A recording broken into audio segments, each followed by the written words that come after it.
Good morning. I want to speak to you today as one of you, as a fellow Simons Rocker. It has been nearly 30 years, but it feels like just yesterday that I was where you are today.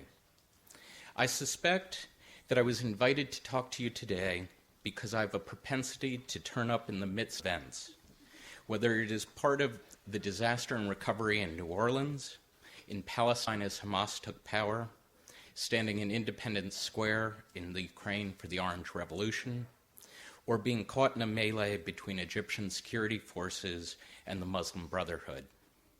I would love to tell you that these things and other things that I've done in my life have been the result of some great master plan.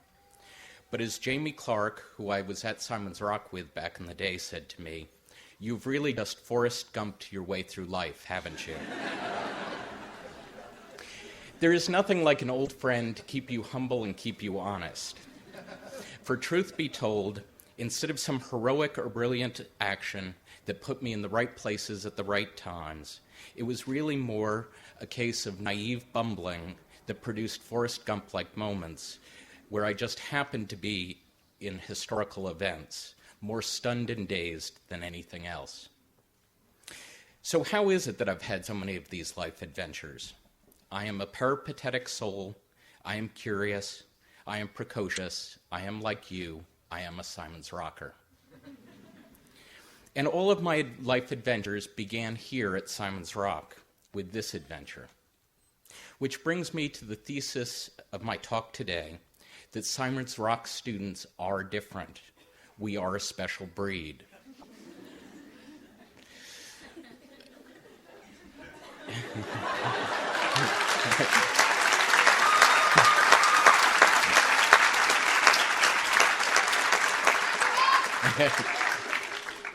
We all have something in common. We all left home early and dove into life on an accelerated schedule. Somewhere inside of us, there must have been a fire burning, a passion, a need to move forward and dive into life and experience life, an undying curiosity. You have already done something bold and unexpected by coming to Simons Rock. You have broken free of the norm. You and your families took a bold leap.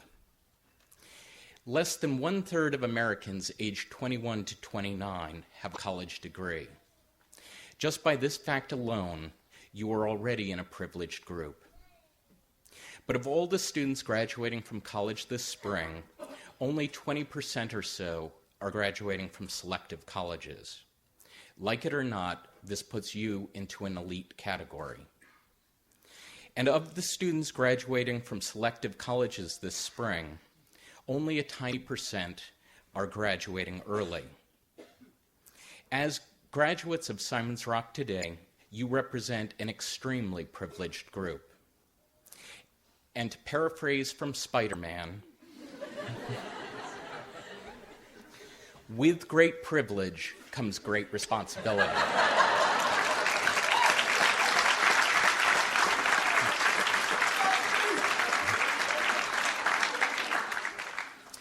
Because we as Simons Rock students are unique and our mission at Simons Rock is distinctive, it imbues us with a particular responsibility.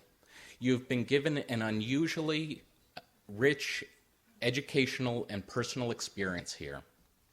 And now it is your responsibility to use those opportunities in service to the world. And there is much that needs to be done in this world. I do not mean to mar this day of joyful celebration, but pain and suffering around the world do not take a holiday. By the time I finish this sentence, another child will have died of malaria somewhere around the world. In the next minute, 10 children will have died of starvation, while another 850 million people will go malnourished. In this minute, 6 people will have died of AIDS, one of which will be a child under the age of 15. The AIDS pandemic has produced 15 million orphans, 12 million in sub-Saharan Africa alone. As we sit here, genocide in Darfur continues. 200,000 have already been slaughtered. Wars, corruption, poverty, disease, political oppression, Human rights abuses, genocide, and human trafficking leave much of the world's population without hope. But one does not have to roam far to find poverty, suffering, inequities, and injustice. Here in the United States, 35 million people live below the poverty line. In pre-Katrina New Orleans, nearly a third of all children lived in poverty. Their condition has only gotten worse. I have been doing a lot of work in New Orleans since September, and I have to tell you that it is heartbreaking and sobering that after 8 months, almost nothing has changed. The news cycle has moved on, and many Americans assume that things are better. But the reality is that virtually no progress has been made. 60% of the population of New Orleans, about 275,000 people, are still displaced. Put in context of a city a little closer to home, the number of New Orleanians still not back in their city would be equivalent to nearly half the population of the city of Boston. And yet, virtually nothing has been done to rebuild homes, hospitals, schools, or businesses. 144 square miles of New Orleans remains largely an eerie ghost town. The reality is far worse than the pictures on CNN can capture. Part of the problem is the enormity of the devastation. If it were Boston, it would be all of the city limits of Boston, all of the city of Cambridge, all of Brookline, and all of Newton. 100,000 homes, most schools, stores, and hospitals simply lay abandoned. In even the most repopulated of these areas, only 15 to 20% of the residents have returned. And for these people, government at all levels has abandoned them. It is a mess beyond comprehension. Nothing I could possibly have imagined could have prepared me for what I have seen.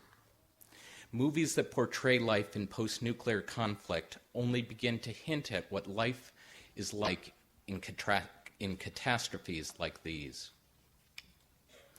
One of my most vivid memories is in mid-October driving down what had once been a major commercial thoroughfare. I was the only person in a ghostly landscape of cars dangling from trees and rows of what looked to be like bomb-blasted houses. I stopped my car, for there in the middle of the street was a small starved dog. A few weeks ago, someone's beloved pet. He looked up at me with eyes that will forever haunt me. The eyes mirrored my own feelings. They begged me to help him. They were filled with sadness and fear and questioning. They asked, "What happened? Where is everybody?" Those eyes contained every emotion of the devastation: shock, terror, horror, and questioning for what is to become of us. When I tried to go help him, he staggered off into the rubble, leaving me alone in my search to find understanding and meaning of it all. Some of you here at Simon's Rock have gone to New Orleans to help over intercession and alternative spring break. You know what I mean. For those who have seen the devastation and have spent time grappling with it, the only words that can be used to describe it are of biblical proportions and apocalyptic. The naked truth is that a major American city has been destroyed. And the worst truth is that no one really cares. An illustration of just how little we care is the fact that we have not even bothered to collect the dead. After 8 months, we are still pulling bodies out of the rubble. There are still over 1,000 homes yet to be searched. The extent of our efforts for search and recovery is one search team with only 2 cadaver dogs. 17 bodies have been found since March. A few weeks ago, the remains of a 6-year-old girl were found. Left there for 8 months until someone bothered to look. The United States is a big country, so we can be far removed from the unpleasantries. And as it turns out, most people want to distance themselves from such things. Sure, it is true that faraway things are out of sight, out of mind, but something deeper is happening here. The kind of devastation, the total destruction of an American city, just is not supposed to happen here. It is not supposed to happen to us. Life is not supposed to be that fragile. People just do not want to face something that large and that ghastly. And so we sweep New Orleans under the rug as if it never happened, or its variation of pretending the problem is not as bad as it is, and pretending that the problem has magically fixed itself, as if by ignoring pain and suffering, we can simply will them away. Edward R. Murrow once said, "Most truths are so naked that people feel sorry for them and try and cover them up, at least a little bit." So it is incumbent on you, the few who have been trained to think critically, to question, to inquire. It is incumbent upon you to look upon these truths, to face them, to see their nakedness, and to not allow yourselves or others to cover them up, at least even a little bit. It is a reality and a fact that there are many things wrong in the world, awful, inhuman, cruel, and unjust. And we as citizens of the world cannot sit idly by. The most important piece of advice that I have for you today is to not be a bystander. Emerson wrote, "I will not shut myself out from this globe of action and transplant an oak into a flower pot there to hunger and pine. I run eagerly into the resounding tumult. I grasp the hands of those next to me and take my place in the ring. I urge you to take your place in the ring. I urge you to follow a course of action in life, to make a difference. But this will not be easy. The path of action in the world is flanked on one side by complacency and on the other by fear. Complacency and its stepchildren, indifference and apathy, turn us into bystanders in life. Or worse, our remaining mute turns us into co-conspirators. But fear can be even more crippling than complacency. It turns otherwise engaged people back in their tracks. A friend once told me that fear is an acronym, F-E-A-R. Fear is an acronym with one of two meanings. The first is F everything and run. This is the flight response, required for survival, a necessary and a good thing. The second acronym is false events appearing real.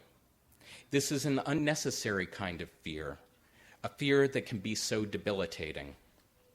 I have found that my friend's advice has come in quite handy in life. I use it whenever I confront a situation that makes me fearful. I use it as a test to see which kind of fear it is. And other than facing a grizzly bear in the Alaska woods, being tear-gassed by charging security forces, or having a hurricane bear down on my home, every case of fear that has gripped me has been of the variety of false events appearing real. Worries and concerns that I've built up in my own mind, fears that were imagined, but had all the power and force as if they were towering grizzlies blocking my path. For example, when I faced the ruins of New Orleans, it would be so much easier for me to just walk away. But I elect to stay and face my fears, not out of courage, but because I could not live with myself if I did not. As Mark Twain said, 20 years from now, you will be more disappointed by the things that you did not do than by the things that you did do.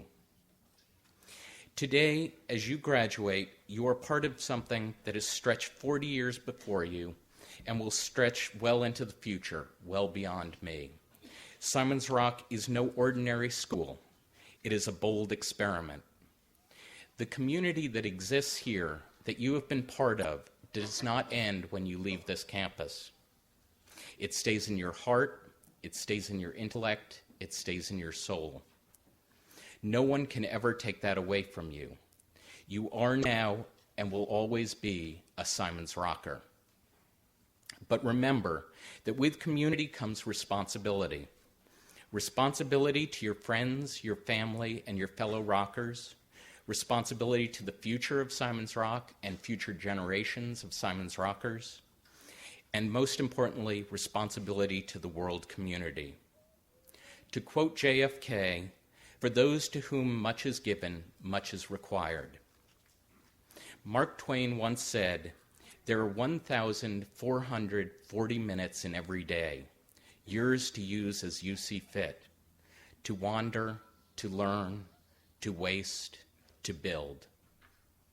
We didn't make this world, but perhaps we can make it a little better than it was when we came into it. It's all up to you. And so, let me finally say, congratulations on your graduation and good luck with your lives.